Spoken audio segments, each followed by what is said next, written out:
നമസ്കാരം. മലയാളി വാർത്തയിലേക്ക് സ്വാഗതം. ഒരു പൂർണ്ണ യുദ്ധത്തിലേക്ക് ഞങ്ങളെ വലിച്ചിഴക്കരുത്, അത് ഇറാന് തന്നെയായിരിക്കും നാശം. അമേരിക്കൻ പ്രസിഡന്റ് ഡൊണാൾഡ് ട്രംപിന്റെ ഒരു മുന്നറിയിപ്പായിരുന്നു. എന്നിട്ടും കീഴടങ്ങാതെ അതിമാരക ആക്രമണങ്ങളായിരുന്നു ഗൾഫിലേക്ക് ഇറാൻ നടത്തിക്കൊണ്ടിരുന്നത്. എന്നാൽ ഇപ്പോൾ ആക്രമണത്തിന്റെ രീതി തന്നെ മാറ്റിയിരിക്കുകയാണ് അമേരിക്ക.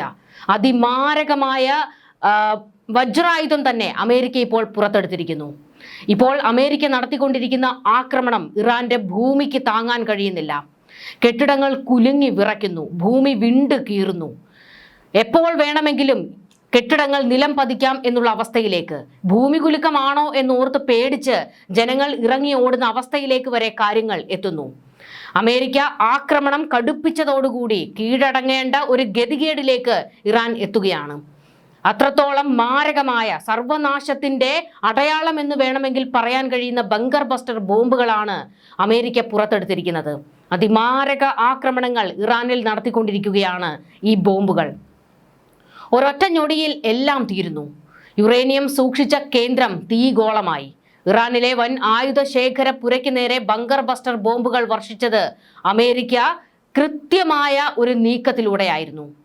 ആകാശത്ത് 10,000 അടി ഉയരത്തിൽ തീയും പുകയും അസാധാരണമായ ഒരു ഭീകര അന്തരീക്ഷമാണ് ബങ്കർ ബസ്റ്റർ ബോംബുകൾ സൃഷ്ടിച്ചത്. ഇറാൻ സംഘർഷത്തിന്റെ തുടക്കം മുതൽ ഇറാനെ വിരട്ടിയ അമേരിക്കയുടെ ബ്രഹ്മാസ്ത്രമായിരുന്നു ബങ്കർ ബസ്റ്റർ. എന്നാൽ ഇതുവരെ അമേരിക്ക അത് പുറത്തെടുത്തിരുന്നില്ല.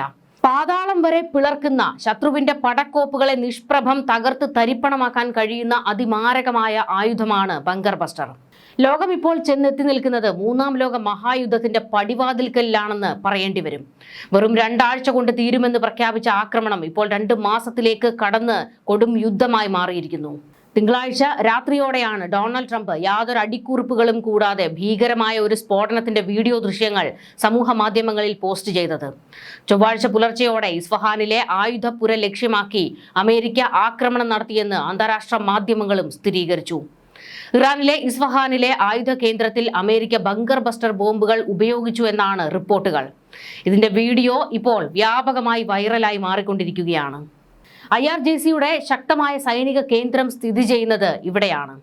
2000 പൗണ്ട് ഭാരമുള്ള ബങ്കർ ബസ്റ്റർ ബോംബുകൾ ഉപയോഗിച്ചായിരുന്നു ഇസ്ഫഹാനിലെ ആയുധശാലയിൽ അമേരിക്കൻ സൈന്യം ആക്രമണം നടത്തിയതെന്ന് വാൾസ്ട്രീറ്റ് ജേണലും റിപ്പോർട്ട് ചെയ്തു. എന്നാൽ ആക്രമണം നടന്നതിന് ശേഷമുള്ള ഇറാനിലെ ഇപ്പോഴത്തെ അവസ്ഥകളാണ് മറ്റു ചില വിവരങ്ങളും ചിത്രങ്ങളുമായി വീഡിയോകളുമായി പുറത്തേക്ക് വരുന്നത്. ഈ ബോംബ് വന്ന് പതിച്ച ആ ഒരു ഭാഗം മാത്രമല്ല, അതിന് ചുറ്റുവട്ടത്തുള്ള പല മേഖലകളിലേക്ക് ഈ ബോംബിന്റെ പ്രതിധ്വനി ഉണ്ടായി. അതായത് ഭൂമി വിണ്ടുകീറുന്ന ഒരു സാഹചര്യമാണ് ഉണ്ടായത്. ഇസ്ഫഹാനിലെ അടുത്തായിട്ടുണ്ടായിരുന്ന കെട്ടിടങ്ങൾ പോലും കുലുങ്ങി വിറച്ചു, ഭിത്തികൾ വിണ്ടുകീറുകയും കെട്ടിടങ്ങൾക്ക് കേടുപാടുകൾ സംഭവിച്ചു എന്നുമാണ് വിവരങ്ങൾ. ജനങ്ങൾ അക്ഷരാർത്ഥത്തിൽ ഭയപ്പെട്ടുപോയി. കാരണം കിലോമീറ്ററുകളോളം ഈ ബോംബിന്റെ ഒരു അലയൊലി ഉണ്ടായി. ഭൂമിക്ക് ഒരു കുലുക്കം സംഭവിക്കുന്നത് പോലെ. പലരും ആദ്യം ഭയന്നത് ഇത് ഭൂമി കുലുക്കമാണോ എന്നായിരുന്നു. കാരണം നിരന്തരം മിസൈൽ ആക്രമണങ്ങൾ നടന്നുകൊണ്ടിരിക്കുകയാണല്ലോ. അതിന്റെ ഫലമായി ഭൂമി കുലുക്കമാണോ ഉണ്ടായതെന്ന് പേടിച്ച് പലരും പുറത്തേക്കിറങ്ങി ഓടി എന്നാണ് വിവരങ്ങൾ.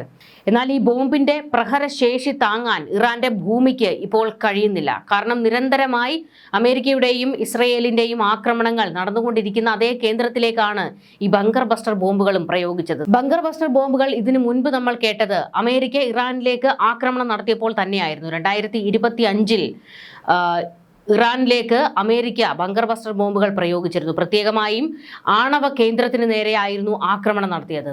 അന്ന് ആ ആക്രമണത്തിൽ ഇറാന്റെ പാതാളം വരെ പിളർന്നുകൊണ്ടായിരുന്നു ഈ ബങ്കർ ബസ്റ്റർ ബോംബുകൾ അതിന്റെ ശൗര്യം കാണിച്ചത്.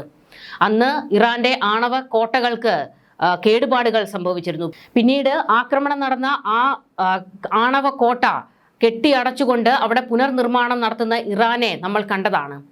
അതിനുശേഷം ഇപ്പോഴാണ് വീണ്ടും ഇറാനിലേക്ക് അമേരിക്ക ബങ്കർ ബസ്റ്റർ ബോംബുകൾ പ്രയോഗിച്ചത്. ഇസ്രയേൽ കുറെ കാലമായി അമേരിക്കയോട് ബങ്കർ ബസ്റ്റർ ബോംബുകൾ ആവശ്യപ്പെട്ടുകൊണ്ടിരിക്കുകയാണ്. ഇറാനിൽ ആക്രമണം നടത്തുന്നതിന് വേണ്ടി പ്രത്യേകമായും മിസൈൽ കേന്ദ്രങ്ങൾക്ക് നേരെയും ആണവ കേന്ദ്രങ്ങൾക്ക് നേരെയും ആക്രമണം നടത്തുന്നതിന് വേണ്ടി ഇസ്രയേൽ കുറെ കാലമായി ഈ ഒരു ബോംബ് അമേരിക്കയോട് ചോദിക്കുന്നുണ്ട്. എന്നാൽ അമേരിക്ക അത് കൊടുക്കാൻ തയ്യാറായിരുന്നില്ല. കാരണം അത് കയ്യിൽ കിട്ടിക്കഴിഞ്ഞാൽ ഇസ്രയേൽ പല മേഖലയിലേക്ക് കയറി അടിക്കുമെന്നറിയാവുന്നത് കൊണ്ട് തന്നെ അമേരിക്ക മിതത്വം പാലിക്കുകയായിരുന്നു. എന്നാൽ ഇപ്പോൾ ഒടുക്കം അമേരിക്ക തന്നെ ബങ്കർ ബസ്റ്റർ ബോംബുകൾ വീണ്ടും പ്രയോഗിച്ചിരിക്കുകയാണ്. ഇറാന്റെ ആണവ പദ്ധതിയുമായി ബന്ധപ്പെട്ട് യുറേനിയം സൂക്ഷിക്കുന്ന കേന്ദ്രം കൂടിയാണ് ഇസ്ഫഹാൻ എന്ന് US-ന്റെ വിലയിരുത്തൽ. കഴിഞ്ഞ വർഷവും US ഇസ്ഫഹാനെ തന്നെയായിരുന്നു ലക്ഷ്യമിട്ടത്. പൊട്ടും മുൻപ് കോൺക്രീറ്റോ പാറയോ തുരന്ന് അകത്ത് കയറാൻ കഴിയുന്ന ബോംബിനെയാണ് ബങ്കർ ബസ്റ്റർ എന്ന് പൊതുവെ വിളിക്കുന്നത്. വലിയ തോതിൽ സ്ഫോടക വസ്തുക്കൾ സംഭരിച്ചിരിക്കുന്നതിനാൽ ബോംബിന് വലിപ്പവും കൂടും. 900 കിലോയാണ് ഇറാനിൽ ഉപയോഗിച്ച ബോംബിന്റെ ശരാശരി ഭാരം. അതിൽ കൂടുതൽ ഭാരമുള്ള ബോംബുകളുമുണ്ട്. 200 അടി ആഴത്തിൽ തുരക്കാൻ ഈ ബോംബുകൾക്ക് കഴിയും. ഭൂമിക്കടിയിലെ ശത്രു കേന്ദ്രങ്ങളെയാണ് ഇത് ലക്ഷ്യം വെക്കുന്നത്. ബോംബ് വിമാനത്തിൽ നിന്ന് വർഷിച്ചാൽ അത് ലക്ഷ്യം കണ്ടെത്തി കുത്തനെ പതിക്കും. ഓൺബോർഡ് കമ്പ്യൂട്ടറിൽ പ്രോഗ്രാം ചെയ്തു വെച്ചിരിക്കുന്ന ലക്ഷ്യസ്ഥാനം സ്വയം കണ്ടെത്തും. കട്ടിയുള്ള ഉരുക്ക് ചട്ടക്കൂടിനുള്ളിലാണ് സ്ഫോടക വസ്തുക്കൾ ഉള്ളത്.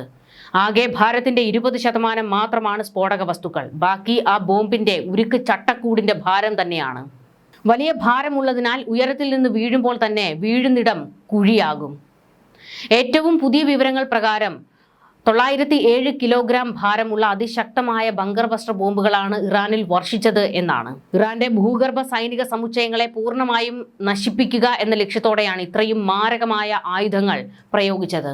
കഠിനമായ സ്റ്റീൽ കൊണ്ടാണ് ഇവയുടെ പുറം ഭാഗം നിർമ്മിച്ചിരിക്കുന്നത്. ഇത് വലിയ കോൺക്രീറ്റ് പാളികളെ തുരന്ന് ഉള്ളിലേക്ക് കടക്കാൻ ബോംബിനെ സഹായിക്കുന്നതാണ്. ഈ ബോംബുകളിൽ അത്യാധുനിക സെൻസറുകൾ ഘടിപ്പിച്ചിട്ടുണ്ട്. കെട്ടിടത്തിന്റെ എത്ര നിലകൾ പിന്നിട്ടു എന്നോ എത്ര ആഴത്തിൽ എത്തിയെന്നോ കൃത്യമായി മനസ്സിലാക്കി സ്ഫോടനം നടത്താൻ ഇതിന് സാധിക്കും. ഇറാനിലെ ഫോർദോ, നതാൻസ്, ഇസ്ഫഹാൻ ആണവ കേന്ദ്രങ്ങൾ ആക്രമിക്കാൻ US ഉപയോഗിച്ചത് ബങ്കർ ബസ്റ്റർ ബോംബുകളാണ്. ഇറാന്റെ ഭീമൻ ആണവ കേന്ദ്രമായ ഫോർദോ ഉൾപ്പെടെ തകർക്കാൻ കഴിവുള്ളത് ഈ ബങ്കർ ബസ്റ്റർ ബോംബുകൾക്ക് മാത്രമാണ്. രണ്ടാം ലോക മഹായുദ്ധ കാലം മുതൽ ഇത്തരം ബോംബുകൾ നിലവിലുണ്ടെന്നും അഫ്ഗാനിസ്ഥാനിലെയും ഇറാഖിലെയും മലനിരകളിലെ ഗുഹകളിൽ ഒളിച്ചിരുന്ന ശത്രുക്കളെ നേരിടാനാണ് അമേരിക്ക ഇവ കൂടുതൽ പരിഷ്കരിച്ചത്.